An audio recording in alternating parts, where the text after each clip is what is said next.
A quarta rodada, depois dessa derrota para o Armin dolorosa, o xadrez é muito ruim quando você perde, né, com o erro seu mesmo, quando seu adversário se impõe facilmente, né, se mostra que é mais forte, não é tão doloroso como quando você mesmo faz uma besteira. Foi essa partida contra o Thales Braghini, que é um jogador que eu joguei com ele em 2002, lá em Serra Negra, interior de São Paulo, e eu tinha vencido ele jogando com as pretas, num torneio também trágico para mim, que eu tinha perdido as 3 primeiras rodadas, ele também, e era a quarta rodada. Foi a primeira e única vez na minha vida que eu fiz um rock grande de primeira, assim, num torneio. Ou seja, 3 derrotas seguidas. Mas acabei conseguindo vencer naquela ocasião. Mas agora, muitos anos depois, né? 15 anos depois, o Thales é um grande incentivador do xadrez lá de São Sebastião do Paraíso, a cidade mais forte de xadrez aqui de Minas Gerais, onde tem muitos talentos, e o berço do nosso grande mestre, o Evandro Barbosa, o único grande mestre de Minas Gerais, e onde o Gerson Pérez, meu grande amigo, faz um trabalho sensacional há muitos anos. E o Thales agora está seguindo essa onda aí de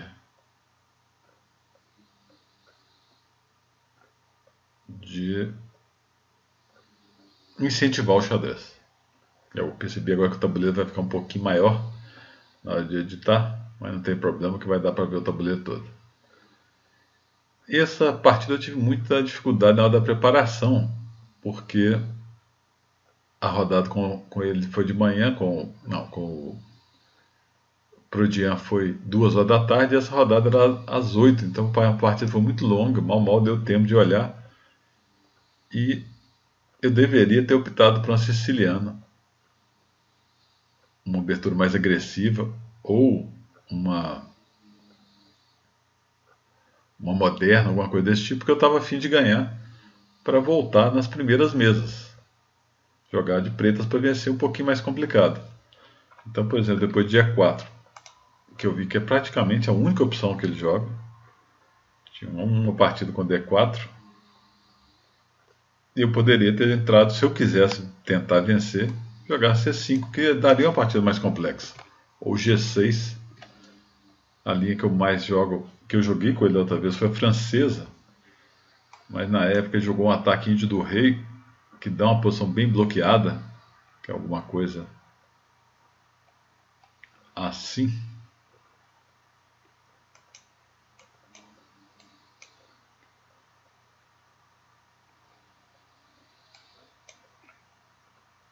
Mais ou menos assim.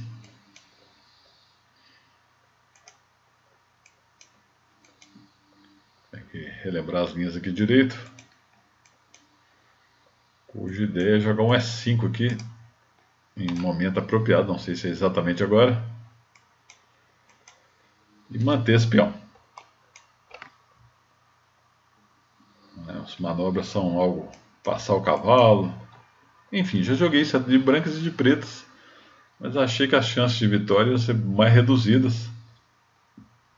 Mas eu tomei a pior decisão para quem quer jogar por vitória com as pretas, que foi jogar 5. Porque depois de cavalo F3, cavalo C6, D4, toma D4, cavalo toma D4, caiu numa abertura escocesa, que eu vi que era a linha principal dele, e cavalo F6. Aí vocês vão falar assim: ô Júlio, você é burro, por que você vai jogar uma linha que você sabe que o cara vai ter mais condições de igualar ou ficar com uma pequena vantagem? Que aqui eu esperava que ele fosse jogar uma linha mais agressiva assim, ó. Que é uma linha teórica jogada no match Karpov-Kasparov, e que dá uma complicação muito grande, uma linha bem violenta. Ó, pode seguir algo assim: bispo A6 aqui, o cavalo B6, mas aí ele jogou cavalo C3, e é uma linha que eu joguei bastante, brancas de preto, já vi com muitos alunos, que é uma linha que pode vir até 4 cavalos também, assim, né? É 4 é 5, cavalo F3, cavalo C6, Cavalo C3, cavalo F6, D4 é toma, cavalo toma, bispo B5, bispo B4 é a mesma linha. Mas é uma linha que não dá muito para o preto jogar para vencer. Cavalo toma, B toma, bispo D3, roque, D5, E toma, C toma. Vou mostrar aqui na abertura. 68% de empate. Cinza aqui tudo é empate. O preto só ganha 6%. Ou seja, é uma linha que o preto joga para empatar mesmo. De preto você procura igualar e jogar para empatar. Ele jogou o H3 com a linha mais rara. E aqui eu acho que começou meu festival de besteiras aqui. Eu não preciso jogar H6, né? Eu posso desenvolver o bispo direto, né? O bispo para E6. Posso jogar C6 direto. Posso jogar torre E8. H6 aqui não tem sentido. A ideia do H6 foi evitar essa cravada. Também não acho que é o lance perdedor. Acho que é uma pequena imprecisão. Ele dama F3. Foi por isso que eu joguei o H6, né? Mas eu jogaria bispo G5, dama F6. Mas não tinha tanto problema. Bispo E6.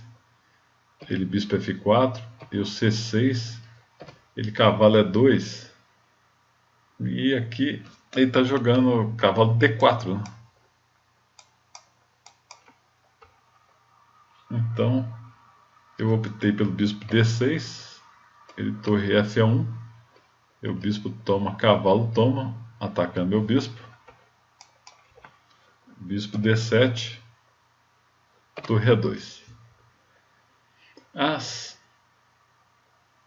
pretas aqui devem continuar jogando para igualar. A posição não é totalmente igualada, porque o branco tem 2 ilhas de peões. E as pretas têm 3 ilhas de peões. Mas uma dessas ilhas é central. Dá um controle central, compensa um pouquinho esse problema da estrutura. E o branco tem um bispo um pouquinho melhor. Então aqui eu joguei dama B6. Podia ter jogado torre A8 direto, mas ataquei o peão, ganhei tempo. B3, dama A5, C3, torre de A é 8, torre de A é 1, torre toma, e vou forçar essa posição. Ideia péssima. O Thales está jogando um xadrez muito bom, como nós vamos ver aqui. Ele, nesse mesmo torneio, ele venceu a campeã brasileira, a Mestre FIDE, ou Mestre Internacional Feminina. Ela é Mestre FIDE absoluto, Mestre Internacional Feminina, atual campeã brasileira, Juliana Terol. Foi depois dessa rodada. Eu devia jogar simplesmente torre A8, né? E deixar igualar. Ia ter jogo ainda, mas eu comecei a inventar um dama A3 aqui, para tentar complicar a posição, no qual ele respondeu imediatamente o ótimo C4, né? Dama A3 é suspeita que a dama sai do centro, né?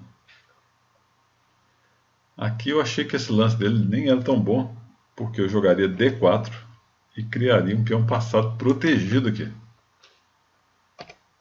Ele jogou cavalo H5, me surpreendeu completamente, não esperava esse lance. E eu não voltei a dama imediatamente, por causa de dobrar os peões aqui, né?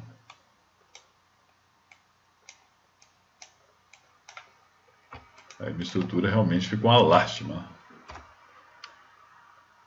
Então eu joguei cavalo toma cavalo, dama toma cavalo, e não voltei a dama agora, por causa de dama A5. E ele vai começar a pressionar meus peões fracos da dama. Então eu joguei dama C1 cheque, rei H2, dama C3, atacando esse bispo. Poderia ser por D1 também, né? Dama F3, dama B4. Eu fiz a dama dele voltar, liberando essa linha, porque agora, depois de dama E4, eu podia jogar dama D6 cheque, rei G1 e G6. Essa foi a posição que eu calculei na hora que eu joguei dama 3 lá, e estava achando muito bom, né? Dama E7.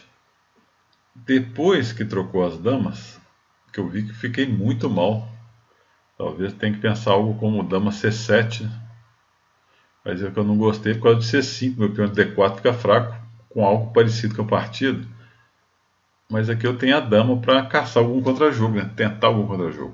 Eu não joguei porque eu achei que minha estrutura ficava péssima. Aí ele jogou.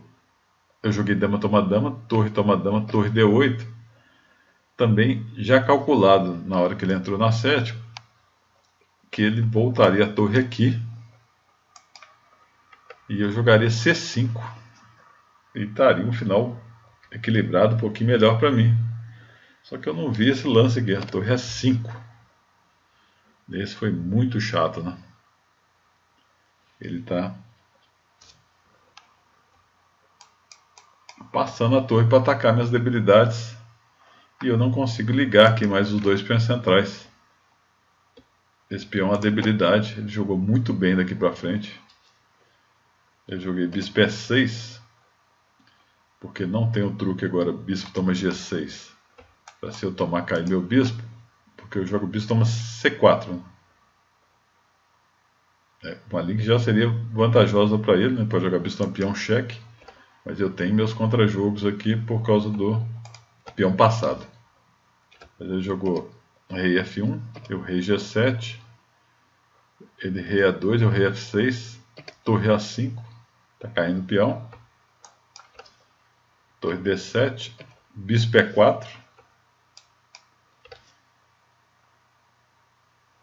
aqui eu pensei um pouquinho em sacrificar o peão direto assim,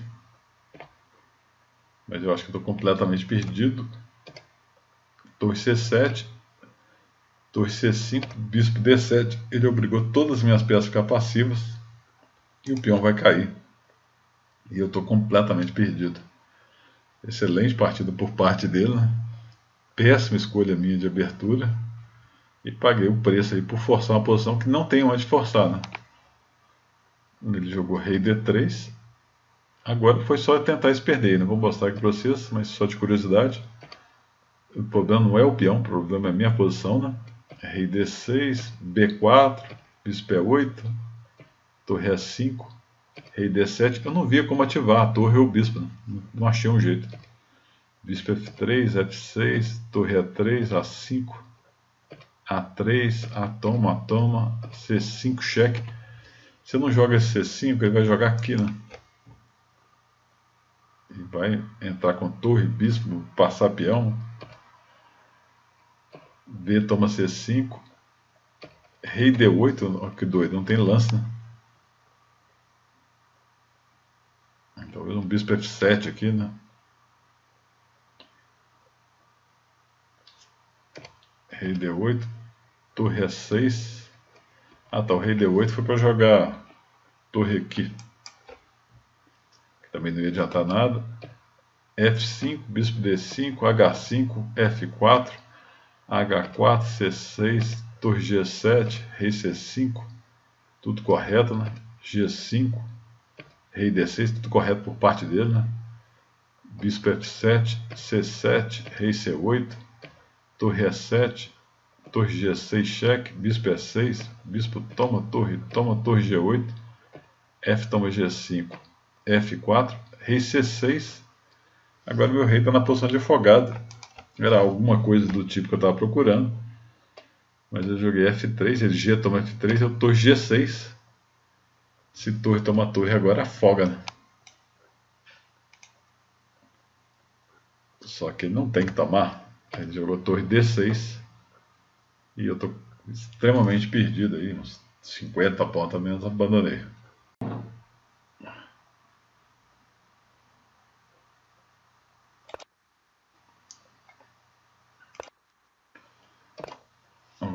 aqui só para a gente ver aquele momento. Vocês podem ver aqui. Tá tudo igual aqui.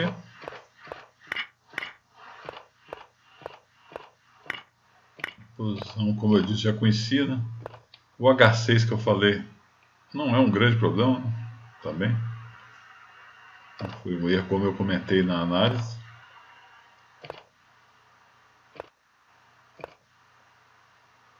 Normal aqui, 0, 0, 0, 1, muito igualado. Que é a característica dessa posição. Mesmo o Dama 3 que eu joguei, não é tão ruim, né? O computador joga torre C8. Já para explorar esses peões centrais aqui. Ele não está achando essa ideia tão ruim. Feito disso também. O lance principal dele aqui é Dama C5. O Dama D6 já voltar a Dama direto e jogar no equilíbrio aqui. Aqui que ficou 0.4 de diferença.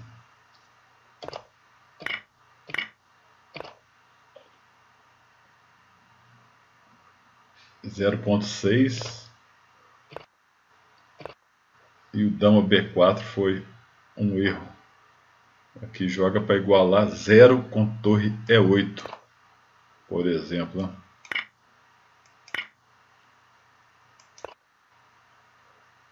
Esse cheque aqui não tem nada, né? Porque o bispo está caindo aqui, né? 0. O erro aqui na verdade foi o Dama B4.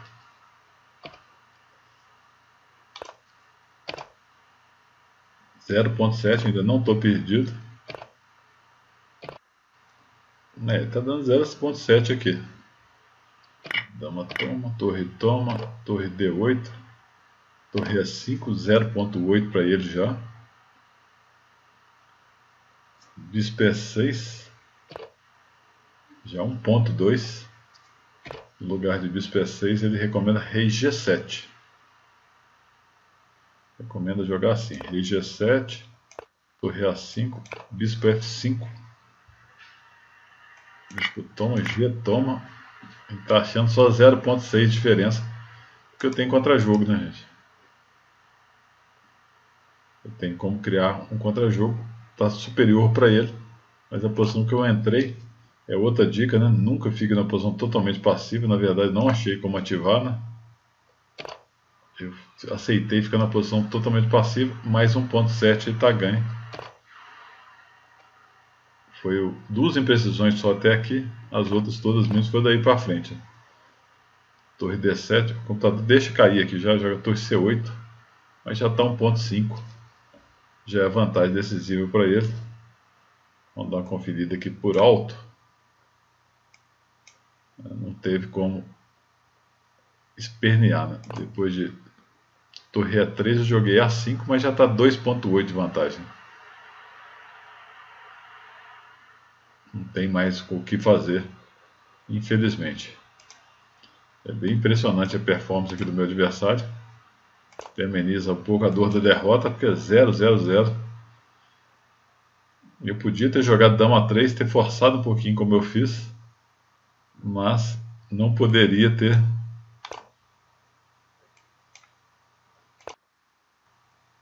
jogado esse Dama B4 aqui agora. Deveria ter jogado Torre E8, controlado a coluna E, para não ter os problemas que eu tive durante a partida. Valeu por assistir e até o próximo xadrez de torneio.